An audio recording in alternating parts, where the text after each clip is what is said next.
Hello everyone, welcome back to my channel. Myself Dr. Gaurav Martulia. I am practicing at Cavity Gators Dental Studio Haldwani. आज हम बात करेंगे types of tooth brushes की, tooth brushes bristles की, brushing techniques की, brush हमें कैसे करना चाहिए, उन चीज़ों में आज हम बात करेंगे. सो या लेट्स गेट स्टार्टेड.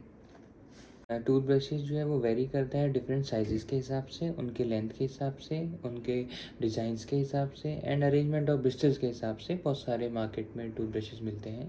एक आइडियल अगर टूथ ब्रश अगर हमें देखना है तो वो 1 to 1.25 इंच लॉन्ग होता है, 0.3 to 0.35 इंच वाइड रहता है and 2 to 4 rose of bristles उसमें मिलते हैं. जनरली हम लोग जब भी मार्केट जाते हैं तो हम लोग ब्रश एज सच उसके मेजरमेंट के हिसाब से नहीं लेते, बिकॉज ऐसा सबके मेजरमेंट सेम ही रहते हैं. सो यहाँ जनरली 3 to 4 मंथ्स में हमें अपना टूथब्रश चेंज कर लेना चाहिए. बट अगर आपको लग रहा है कि आपके ब्रशेज़ फ्रे हो गए हैं और फैलने लग गए हैं तो आपको उसी टाइम चेंज कर लेना चाहिए.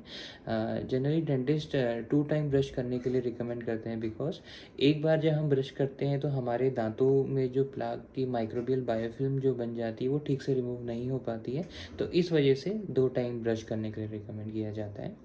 टूथ ब्रिस्टल्स में बहुत सारे एडवांसेस देखे गए हैं. लाइक ये हमारा टूथब्रश है और ये हमारे टूथब्रश के ब्रिस्टल्स हैं. एंड राउंडिंग ब्रिस्टल्स का मतलब है कि लाइक हमारा जो ब्रिस्टल का जो एंड है वो राउंडेड होता है ताकि वो जिंजाइवा को ज़्यादा ट्रॉमा ना पहुंचाए.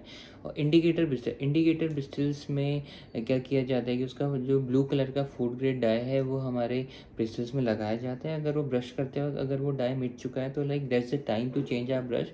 उस टाइम हमें अपना ब्रश चेंज कर लेना चाहिए. ब्रिस्टल्स जो है वो सॉफ्ट, मीडियम और हार्ड में मिलता है. जो हार्ड ब्रिस्टल्स है, इट इज़ बिलीव्ड कि जो हार्ड ब्रिस्टल्स ज़्यादा प्लाक रिमूव करता है सॉफ्ट ब्रिस्टल से, बट ऐसा होता नहीं. It is the combination of both, हमारे टूथब्रश का और हमारे टूथपेस्ट का, तो जो हमारे दांतों को सेंसिटिविटी और हमारे दांतों को घिसने से रोकता है. सॉफ्ट ब्रिस्टल्स का जो है वो बहुत फ्लेक्सिबल होता है, ताकि उसमें ज़्यादा जो टूथपेस्ट है वो एक्यूमुलेट हो जाता है और बट हमारे दांतों को ज़्यादा घिस देते हैं. और जो हार्ड ब्रिस्टल्स हैं वो प्लाक तो रिमूव कर देता है बट हमारे जिंजाइवा को ज़्यादा ट्रॉमा पहुंचा देता है. But what we have to do is हमें सॉफ्ट ब्रिस्टल यूज़ करना है और हमें टूथपेस्ट ऐसा यूज़ करना है जिसमें सोडियम लॉरियल सल्फेट हो और जिसका फ्लोराइड कंसनट्रेशन ज़्यादा हो, जो हमारे दांतों को कैविटी से रोके और जिसमें और जो हमारे दांतों को ज़्यादा ना घिसे. So it is the combination of both, हमें दोनों का यूज़ करना चाहिए. जनरली अगर आपको ब्रिस्टल्स के लिए अगर देखना है कि उसकी हार्डनेस देखनी है कि कौन सा ब्रिस्टल कितना हार्डनेस है, तो जब भी आप ब्रिस्टल्स लें या अपना टूथब्रश लें तो उसका ब्रिस्टल की जो हार्डनेस होती है, जो ब्रिस्टल हमारा जिसका डायमीटर ज़्यादा होता है तो उसकी हार्डनेस भी ज़्यादा रहती है.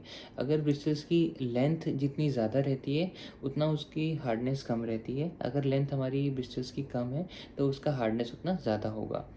और जो हमारा सॉफ्ट ब्रिस्टल है उसका जो डायमीटर होता है वो 0.2 mm होता है और मीडियम का 0.3 mm होता है और हार्ड ब्रिस्टल्स का 0.4 mm होता है.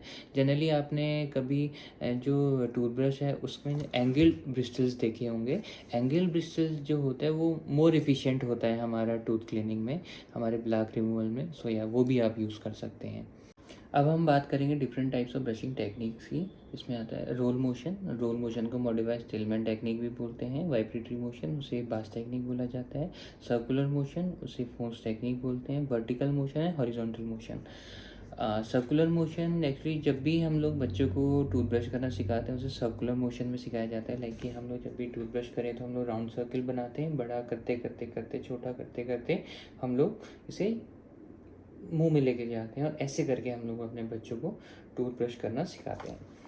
आइडियली जब भी हम लोग टूथब्रश करते हैं तो हम लोग बास टेक्निक का यूज़ करते हैं. और जनरली हम लोग जब भी ब्रश करते हैं तो हम लोग ऐसे ऐसे हमारा स्ट्रक्चर रहता है टूथब्रश करने का. बट अब आपको क्या करना है, आपको अपने ऑक्लूजल प्लेन से एक तो पैरेलल रखना है सबसे पहले, और जब भी आप ब्रश करें तो आपके जिंजाइवा से इसे 45 डिग्री में लेके आप स्वाइप मोशन कर सकते हैं. बैक एंड फोर्थ मोशन भी कर सकते हैं. बट अगर आपको लग रहा है कि आपको आपके टूथ ब्रशिंग से आपको स्वाइप मोशन से ठीक से क्लियर नहीं हो पा रहा है, तो अब आपको ब्रश तो करना है पर आपको हॉरिजॉन्टल मोशन में करना है. और आपको इस बात का ख्याल रखना है कि आपके जो ब्रशिंग है, जो ब्रिस्टल्स हैं, आपके गम्स में ना जाए और आपके बस दांतों में ही ब्रश हो. जब भी हम लोग गम्स में ब्रश करते हैं तो हमारे दांत और हमारे गम्स के बीच में जो ये सर्वाइकल लाइन होती है, तो ये घिस जाती है। ये घिसने से इसे सेंसिटिविटी का कॉज हो जाता है और हमारे दांतों में दर्द शुरू होना लग जाता है। ठंडा गर्म लगने का भी जो प्रॉब्लम होता है वो भी यही कॉज करता है, और हमारे गम से जो खून आना वो भी यही कॉज करता है। So what we have to do is, अब हमें अपने गम्स में ब्रश नहीं करना है, बस हमें अपने दांतों में ब्रश करना है। इसमें दांतों से में 45 डिग्री लेके जस्ट स्वाइपिंग और हॉरिजॉन्टल मोशन में हमें ब्रश करना है। सो या आई होप आपको टूथ ब्रशिंग मेथड आज पता चला होगा, और आप इसे ऐसे ही आप लोग टूथ ब्रशिंग करेंगे। अगर आपको कोई भी सवाल लगता है कि आपको पूछना चाहिए, और ऐसा आपको आपके मन में कोई भी सवाल होते हैं, तो आप कमेंट बॉक्स में कमेंट कर सकते हैं। आई होप आपको ये वीडियो अच्छी लगी होगी। Thank you so much.